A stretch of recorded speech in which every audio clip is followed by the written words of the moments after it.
No dia 2 de agosto, a americana Nancy Pelosi viajou para Taiwan. Ela é nada menos que a presidente da Câmara dos Representantes dos Estados Unidos, que é o equivalente ao presidente da Câmara dos Deputados no Brasil. O governo chinês não ficou nada contente com essa viagem e anunciou repetidamente sua desaprovação em relação a essa visita.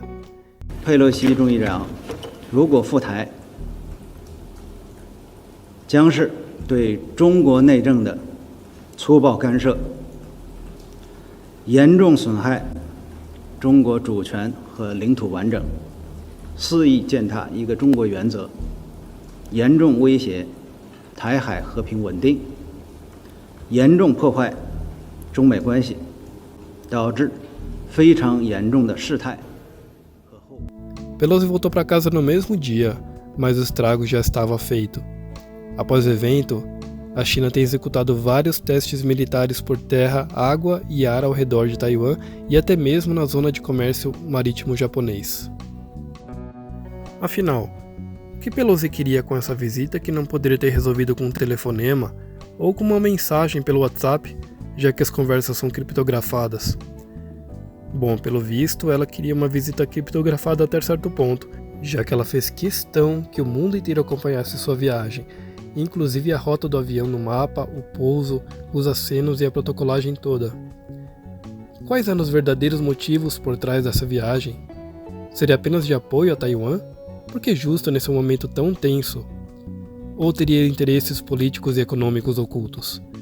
Bom, é justamente sobre isso que vamos falar nesse vídeo.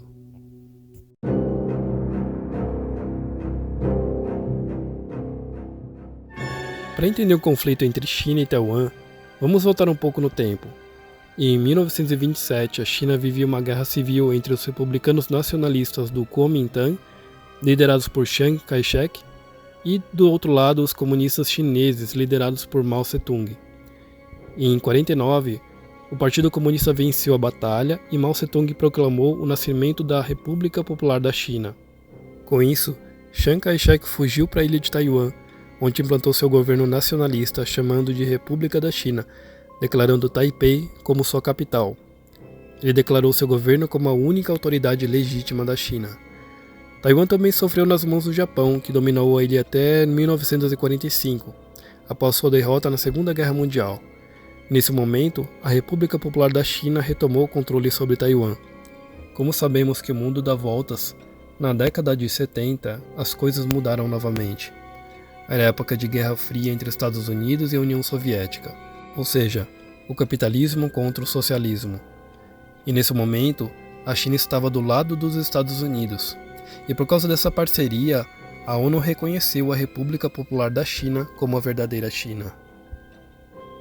Mas, como já dizia um antigo provérbio chinês, mantenha seus amigos por perto e seus inimigos mais perto ainda. Os Estados Unidos se tornaram um dos principais aliados comerciais e militares de Taiwan, sobretudo por causa da Guerra Fria, pois eles temiam que Taiwan pudesse ser influenciado pela União Soviética. Assim, emitiram um alerta a Pequim dizendo que qualquer ataque a Taiwan constituiria uma grave preocupação. Isso soou bastante contraditório de apoiar a China e Taiwan ao mesmo tempo, sendo que a China sempre quis tomar Taiwan de volta. Essa é a chamada ambiguidade estratégica. Em 2005, a China aprovou uma lei anti-separação, dando-lhe o direito de recorrer a medidas não pacíficas contra Taiwan em caso de tentativa de separação. E é nesse cenário que chegamos ao momento presente, com a China mostrando ao mundo sua força militar.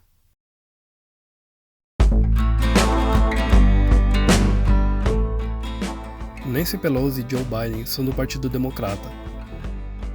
O atual governo tem sofrido duras críticas em vários setores, que incluem desde a economia interna, que sofre com alta inflação, até a decisão de retirar suas tropas do Afeganistão, permitindo a volta do Talibã ao poder.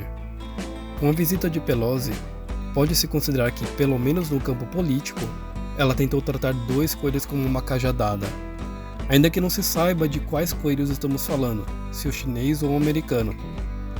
Afinal, se alguém deveria visitar a ilha num contexto tão delicado, você não acha que deveria ser o próprio presidente Joe Biden ou seu vice, e não a terceira na linha de comando?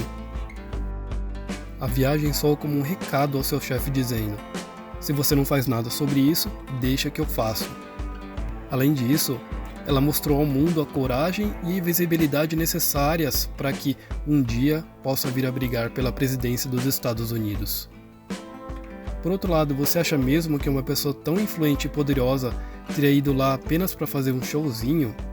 Seria muita ingenuidade, principalmente vindo dos Estados Unidos, que sempre procuraram influenciar cada canto do mundo de modo bastante estratégico.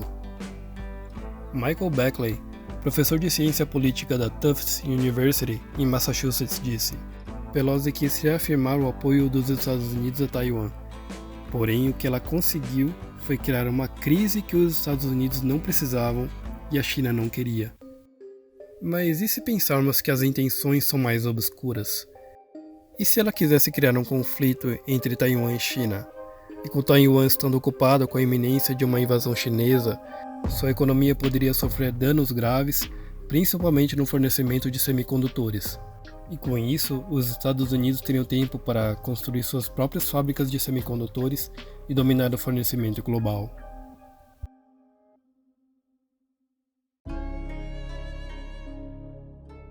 Como você pode ver nessa imagem, o poder militar da China é muito superior ao de Taiwan. Em relação a Taiwan, a China tem 11 vezes mais aviões, 8 vezes mais tanques, 14 vezes mais submarinos, e esse número aumenta ainda mais quando falamos sobre a quantidade de militares do exército, marinha e aeronáutica. É uma verdadeira surra em Taiwan. Porém, como eu citei antes, Taiwan tem o apoio militar dos Estados Unidos. Assim, entrar em conflito armado com Taiwan seria como declarar guerra ao Tio Sam.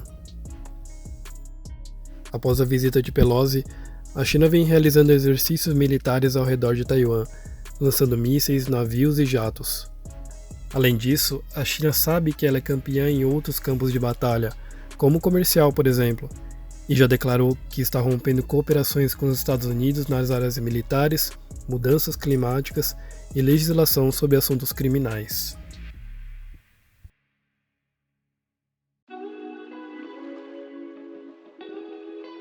Vamos deixar uma coisa bem clara.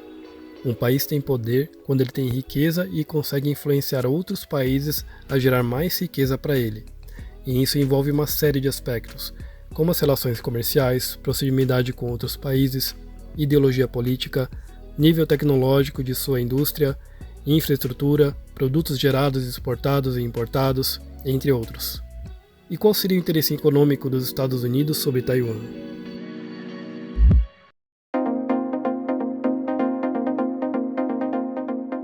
A essa altura, você já deve estar cansado de saber que o produto mais relevante e de maior valor agregado que Taiwan produz são os semicondutores ou microchips.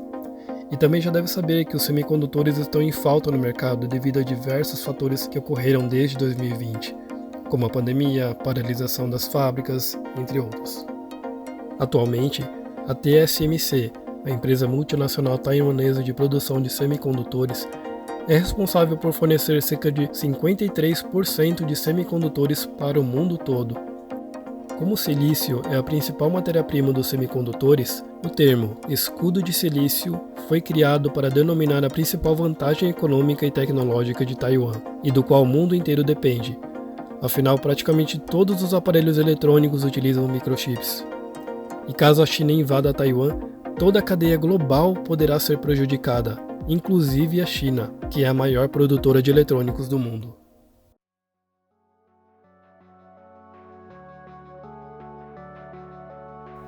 Desde 2021, Nancy Pelosi vem articulando um projeto de lei que prevê um subsídio de 52 bilhões de dólares em créditos fiscais e outros incentivos para empresas que fabricam semicondutores nos Estados Unidos.